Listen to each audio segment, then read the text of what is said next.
Hello guys, 2024 here. It has been 8 months since I released a video, and that is something I feel kind of bad about. But the good news is that I feel like I'm almost ready to take on projects again. There is some bad news though, in that it might be a couple months until I get there. So this video is meant to be kind of a, hey, I'm alive, life in shop update, and not a super fancy project video with gratuitous CNC action. In fact, the only thing you could vaguely consider a CNC in this garage is that sad Ender 5 Pro. And I'm here talking to a camera because I don't have enough B-roll to go with the scripted dialogue of my intro. So this will kind of be like story time with Winston. If that's not your cup of tea, no hard feelings. I'll see you at my next upload. Long story short, I bought a house, hence this space. My free time evaporated, I got married, and I'm struggling to rebuild my shop. Thank you all very much for watching, and yeah, that's basically the gist of it. If you're down for story time though, awesome, because I'm more than happy to ramble on for a bit about what I've been up to in this space and where I've been. And if you leave now, the YouTube algorithm will probably decimate my next upload. Let's start with where I've been over the past 8 months because I feel pretty lucky about the places and events I got to go to in 2023. Plus, that gives me a chance to delete some photos and clips that I've been hoarding on my phone for far too long. And also, hey, that means B-roll, which means I can get my face off the screen because this is kind of weird. The first trip I took was back in July when I had the distinct pleasure of attending Opensauce as a speaker. If you've never heard of Opensauce before, that's probably because before this year it didn't exist. Opensauce was a brand new event cooked up by failed Thai chef turned disgruntled backyard engineer William Osman, and it could very well have ended up as the Steam equivalent of Fire Festival, only miraculously it didn't. The best way I can describe it is if Maker Faire and VidCon had a baby. You've got a mix of weird, wacky, and cool exhibits on one side, and panels and workshop rooms where you can hang out with some of your favorite content creators on the other. So armed with that recipe of delightful things and interesting people, William and his team managed an absolutely incredible feat. They sold out an inaugural event, wrangled with the logistics of trucking in loads of exhibits to appear in San Francisco, and somehow did not burn the whole place down. I'm sure a good number of you do know about Opensauce though, so I probably don't need to rehash how everything went. But if you don't, just know that I thought it was phenomenal. I got to share a stage with two S-tier makers, Stefan and Marius, and chat about how we go about our projects and making things. And if that wasn't cool enough, our panel was preceded by Adam Savage's traditional sermon, so we actually got to chat with him briefly backstage before we went up. And if things couldn't get any better, William managed to sneak a busload of us into Mark Rober's Crunch Labs for breakfast after the event. All those highlights aside though, Opensauce as a whole made me feel this deep sense of content creator FOMO. And that's why even though there's about a million other things I need to do for my house, I am making this video to get myself back on track. And having said all that, I would be remiss if I did not highly recommend keeping an eye on Opensauce 2024. Full details are still TBD, but I owe it to William to shout it out. If you can go next year, you absolutely should. Early bird tickets are on sale now. So that was trip number 1. Trip number 2 was a trek to Germany for EMO Hannover, which I'm sure most of you are familiar with it, but it is the biggest manufacturing trade show I have ever witnessed.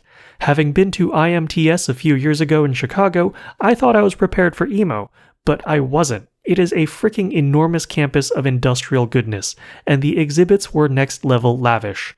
Like, DMG had an entire building to themselves with all the free pretzels you could want. Other booths had little cafes. Anyways, unsurprisingly, it was a huge, awesome show and there were plenty of things to gawk at. And then, a few months later, Lightburn flew me out to Illinois for their inaugural event, Lightburn Experience. And there, they unveiled plans for a software called MillMage that's basically Lightburn for CNCs, and that ostensibly is why they had me there, to give laser people a crash course about CNC milling machines. I'm told they're working on videos of all the panels from that weekend, and if it happens to be shared publicly, I will link to my talk on all of my social media accounts when it appears. If not, I might record a YouTube version of that CNC primer where I'm not as pressed for time. Lightburn Experience was interesting to me on a couple levels. First, it's always good to put faces to products, and I will give the Lightburn team massive props for putting themselves in front of their users who would gladly hound them with feature requests or ask embarrassing questions about problems and bugs. The dev team handled everything really well, and they came across as genuinely nice folks. Second, this was a very different crowd compared to what I was used to. In some ways, it felt kind of like a professional conference. The event and its panels were very much geared towards learning something, and the attendee demographic seemed to lean much more heavily towards folks with some sort of financial incentive in lasering, people with side hustles and small businesses selling physical and digital products.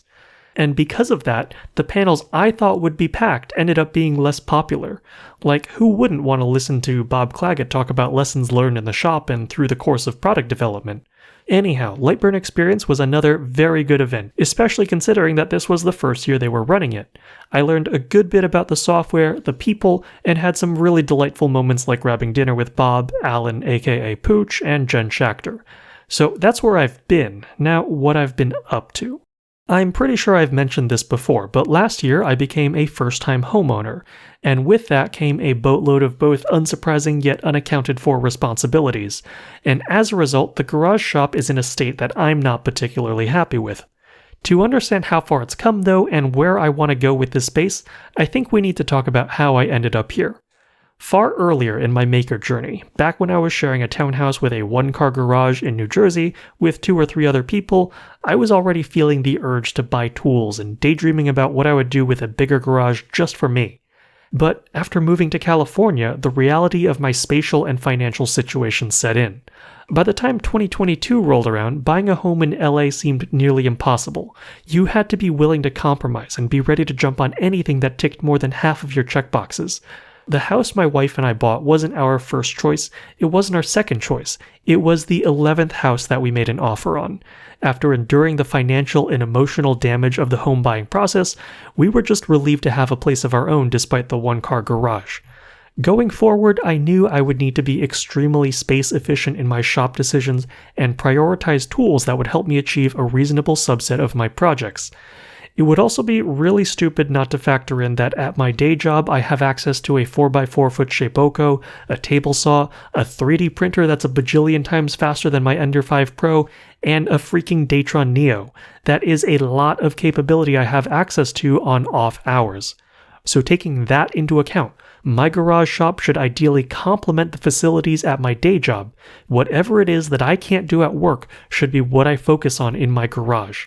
That is the mindset I had when my wife and I started moving in. Now, the condition of this garage when we got here was, well, it was kind of underwhelming.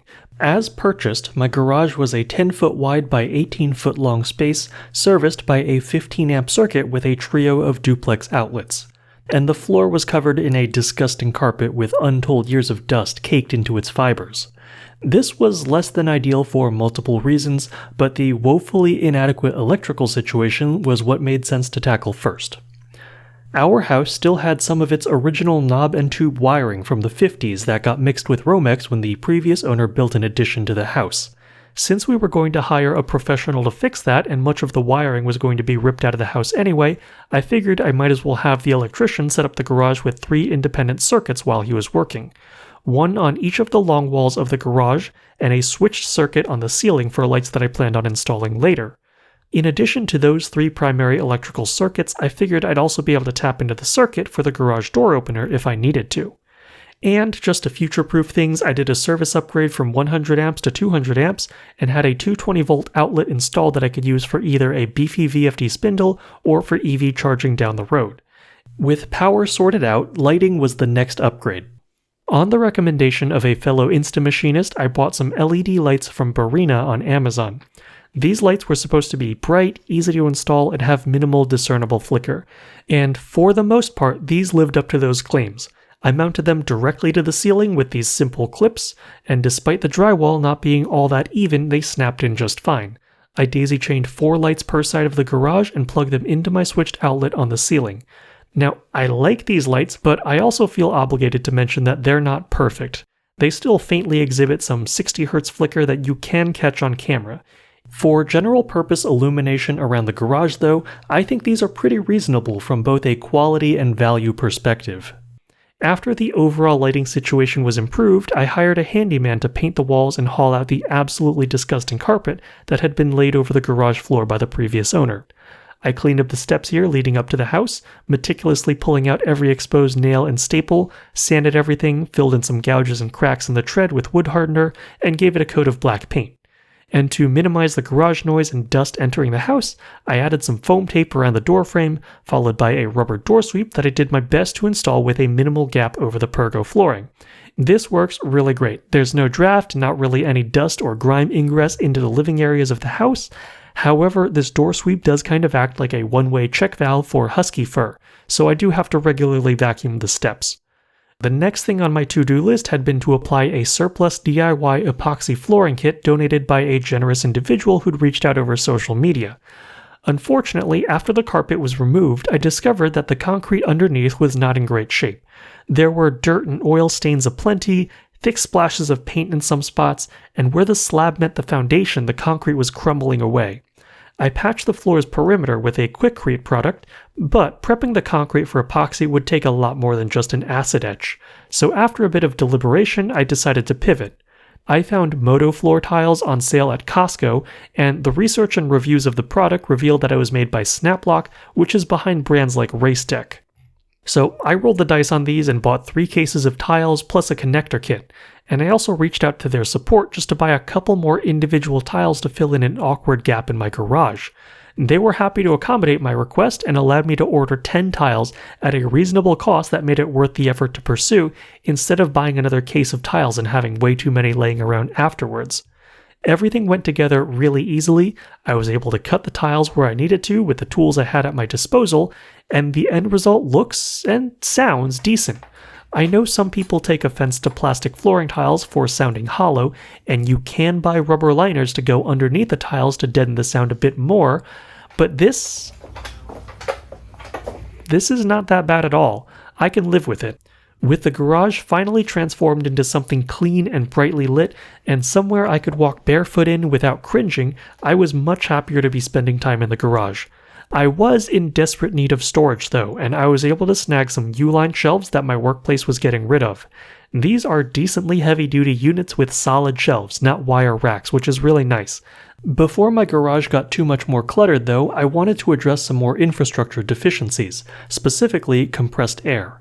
Originally, I really wanted to run a semi-flexible, permanent airline around the perimeter of the shop, inspired by an older I Like to Make Stuff video that I'd bookmarked as something I would want to do when I got my own shop. But for my tiny garage, I realized that a simple reel would do the job just fine for half the price and also afford some utility if I wanted to work in the driveway. And then, before I had anything else set up in the shop, I bought a sandblasting cabinet because I can't be trusted in Harbor Freight if I'm given a 20% off coupon. This was one of the tools I had long dreamed of after one too many times of having to pull out my cheap Harbor Freight air eraser to texture parts. It's also worth pointing out that there are plenty of videos showing mods and improvements you can make to a Harbor Freight sandblasting cabinet. The base unit is a great value, but it is so much better with small improvements like lighting. And with that settled, my next focus was getting a workbench in the garage.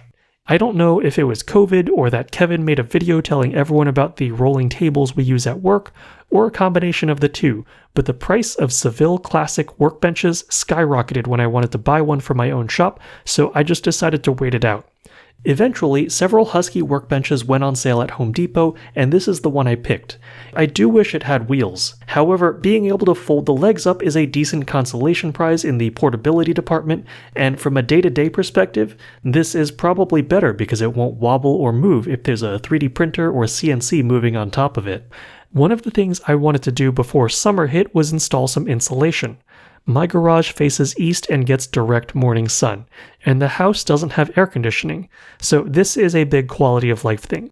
I did this to my garage shop back in New Jersey using a big 4x8 foot panel of foam insulation that I had to slice up on the floor of the local Lowe's so I could fit it into my car.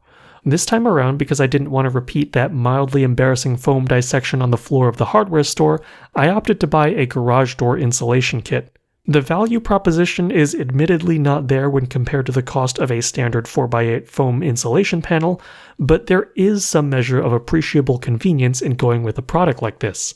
Moving on, I needed more storage, but not just for things in bins. I wanted a home for hand tools that I'd want to access on a daily basis and didn't want them hidden away in a box or bin or drawers. For this purpose, I thought this space by the door to the house would be perfect. Shelving would have made this walkway seem too cramped, but I thought some wall control panels paired with some custom 3D printed tool holders would be the ultimate low-profile solution.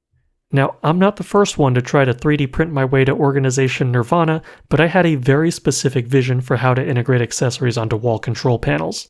A lot of designs that I found online, especially for pegboards, try to print holders in one go, but that means the layer lines in the print are not laying in the strongest orientation. The hooked portions are liable to snap off. My thinking was that the part that hooks into the wall control panel or pegboard needs to be on one planar dimension. The part that actually holds a tool can be a separate interlocking print. I took a look at some wall control accessories and figured out how to reverse engineer the part that hooks into the vertical slots. I basically took a picture of a hook against a high contrast background, aka my out of focus monitor, then I cranked up the contrast and dropped that into Fusion 360. I traced it out as best I could, applying angles, relations, and arbitrary dimensions that I could tweak later. I printed out the first prototype and tested it in the wall control panel, and there was a bit more slop than I liked, so I iterated again, tightening up dimensions. Still loose, back to Fusion I went. After a third revision, I finally started to like where this was going. Now I could print a bunch of these out, and even in PLA, these would be fine for everything short of a sledgehammer. But I thought an equally valid way to produce these hooks would be through laser cutting. That would really take this organization system to the next level and make it nearly indestructible. For that, I reached out to Fabworks, a laser cutting service that's located in California. They knocked out a bunch of these little clips for me in aluminum, which worked awesome. I'll share some of these files as examples in case you're interested in customizing your own wall control panels. You'll probably need to model up your own holders to optimize how they fit your tools, but I find that part to be the most satisfying. The basic gist of how I created each holder was to take this body that snaps into the base hooks, pattern it across whatever width I needed, and then join these hook interfacing blocks with a body that cradled whatever tool I wanted to put on the wall control. I did that for screwdrivers, pliers, hex wrenches, tape, and more, and I tried to lay out this wall with the tools I'd most likely be using in the house right by the door. Also, I keep the safety glasses at an easy reach from the door to leave me zero excuse not to grab them whenever doing anything requiring eye protection. There were, however, a couple tools that I didn't have a good way to mount using this current strategy, so I acted on a tip sent to me by cam demigod Rob Lockwood. He told me that wall control holes are a near-perfect fit for M4 rivet nuts, and that was a good enough excuse for me to buy a cheap rib nut tool on Amazon. That opened up a bunch more possibilities for simple tool holders where I could make the design as low profile as possible, like this tape gun holder. The bottom edge has a lip that catches the body of the dispenser, and magnets keep it from tipping off. It costs almost nothing in filament and is super convenient to remove and replace the tape gun. Also, my small but growing collection of Knipex pliers. I try not to buy these at full price, and it probably doesn't surprise you that I have a deal alert set for these. We have a couple of these plier wrenches at work, and I absolutely love them. This is still a work in progress area though, so let's not get too hung up on the tools and keep this story moving along. I also needed a home for my power tools, and a shelf didn't seem like a fitting location, so I bought a pair of these power tool racks on sale at Amazon and stuck them side by side. In the interests of maintaining cleanliness in the garage where I expect a lot of secondary finishing processes like grinding and sanding to happen, I bought a WEN air filtration system and ceiling mounted it. Since I might want to let this run for a bit after I exit the garage, this can't be on the same switch circuit I keep my lights on, so it was convenient that the same outlet that the garage door opener is plugged into was right there. And that is basically everything I've done to the garage to turn it into a functional space so far. In retrospect, reading over my video script, it doesn't seem like I accomplished very much over the past year, but for my wife and I, balancing everything else that comes with being new homeowners and trying to be functioning adults, this was still a struggle. I don't think I could have moved any faster without negatively affecting my mental well-being and my personal relationships. There are periods of time where you can make the conscious decision to hustle. My time as a bachelor in Toms River, working for the Navy by day and doing CNC work by night, was one of them. 2023 was not. But today is a new day, a new year in fact, and I think it might be time for me to shift gears again. Here's my plan. The garage shop is in a state where it's organized enough to work in, so the next logical step is to get a CNC in here. This is my old CNC enclosure, which I had to modify slightly so it could be deconstructed sufficiently to fit in my car. It would totally fit a small CNC like the Pocket NC or a Nomad just fine, but it's really begging for an XL size Shapeoko. Rather than reuse my old Shapeoko 3 or build myself a Shapeoko 4 from scraps at work, what I really want to do is build the Shapeoko my brain has always wanted to build. A machine that takes the ethos of the early Shapeoko project to its limits, something that walks the fine line between speed, rigidity, and value. Before I bought a house, I was working on what I was calling the Frankenoko, but I had to take it apart and put that project on the back burner. My goal over the next few months is to get back to working on that machine so I have a decent sized CNC available in the garage. Because even though I have access to some great tools at work, sometimes you might just want to CNC something in your pajamas. In order to not stress myself out too much though, I'm planning on trickling out smaller videos showing different steps leading up to the final assembly. I think this is the best way to keep content coming out without forcing me to sit on hundreds of gigabytes of footage and setting myself up for an epic editing session months down the road. And then, once I have a usable CNC in my garage, I can get back to a more regular upload schedule. That is my goal, and I hope I'm not being overly optimistic about that. With that said, I think that wraps up my garage and life update. If you've made it to the end, I want to thank you very much for watching. I'm honestly horrified at how long it took me to get to this point, but finally, CNC content and DIY nonsense should be returning shortly.